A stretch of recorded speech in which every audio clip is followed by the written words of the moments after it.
जैसे कि एक चित्रकार अपनी पेंटिंग को पास से देखने के बाद थोड़ा दूर से देखता है और समझता है कि उसके पेंटिंग में कुछ फंडामेंटल प्रॉब्लम्स क्या आ रही हैं, कंपोजिशन की प्रॉब्लम्स क्या आ रही हैं, कलर स्कीम्स टोटलिटी में आपस में एक दूसरे के साथ हारमोनियसली काम कर रही हैं कि नहीं कर रही हैं, different textures, different compositional elements हैं, वो प्रॉपरली एक दूसरे के साथ अलाइंड है कि नहीं है।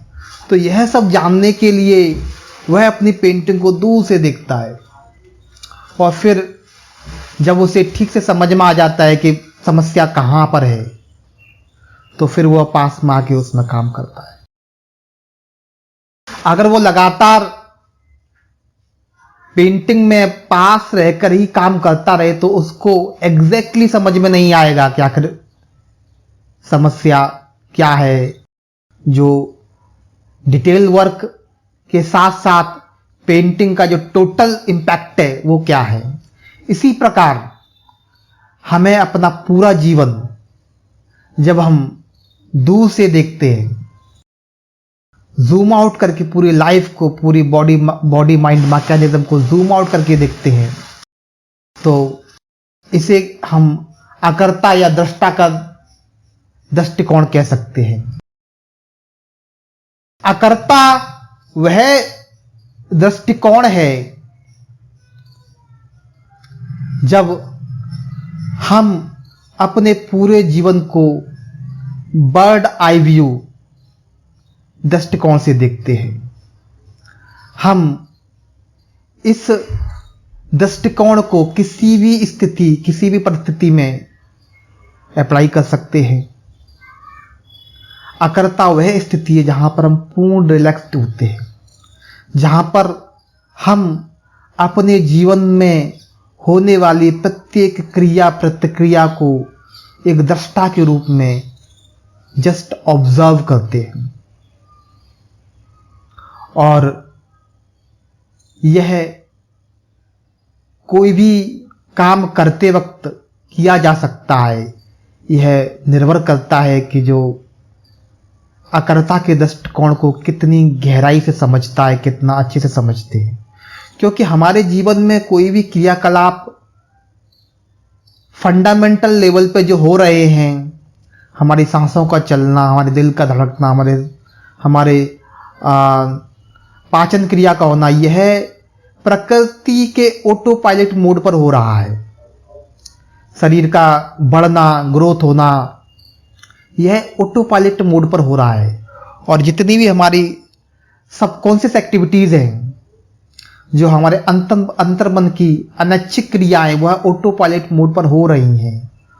और हमारे जीवन की प्रत्येक क्रिया कहते हैं कि आदमी की उसकी आदतें, आदमी अपनी आदतों और विश्वासों का बंडल है। हमारी जो आदतें और हमारे विश्वास जो होते हैं उसके अकॉर्डिंग भी हमारे जीवन के एक्शन रिएक्शंस काम करते हैं, उसके अकॉर्डिंग से हमारे जीवन की प्रक्रियाएं काम करती हैं, उसके अकॉर्डिंग से हमारे मन में विचार आते हैं, उसके अकॉर्डिंग से हम सिचुएशन से रिएक्ट करते हैं। तो अकर्ता की जो स्थिति है वह पूर्ण आराम की स्थिति है, पूर्ण रिलैक्सेशन की स्थिति है। वहां पर हम इस बॉडी माइंड के मैकेनिज्म से बाहर हो जाते हैं और पूरे बॉडी माइंड को एक यूनिट की तरह देख पाते हैं, पूरे अस्तित्व को एक यूनिट की तरह देख पाते हैं। और वहीं पर हमें काबिलियत मिलती है कि हम इस बॉडी माइंड को प्रोग्राम कर सकें, इस बॉडी माइंड को सही से समझ सकें कि आखिर हो क्या रहा है। अदरवाइज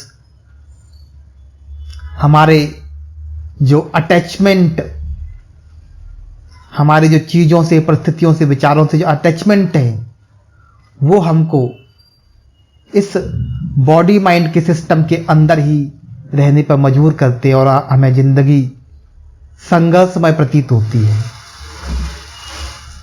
जैसे ही हम अपने जीवन को होलिस्टिक दृष्टिकोण से देखते हैं तो हमारा जीवन संघर्ष से खेल बनने लगता है और जैसे ये दूरी बढ़ती है, खेल से वह परफॉर्मेंस हो जाता है, लीला हो जाता है। तो अकर्ता या दृष्टा हो जाना, यह जीवन को समग्र रूप से समझने, जानने और उसे संचालित करने के लिए बहुत ही आवश्यक है। मेडिटेशन इसका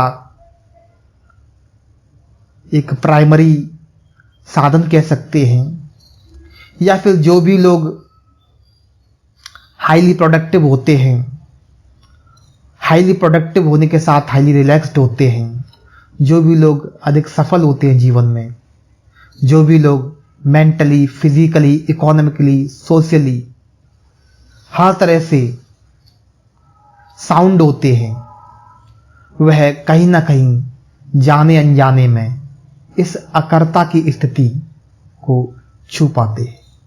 थैंक यू।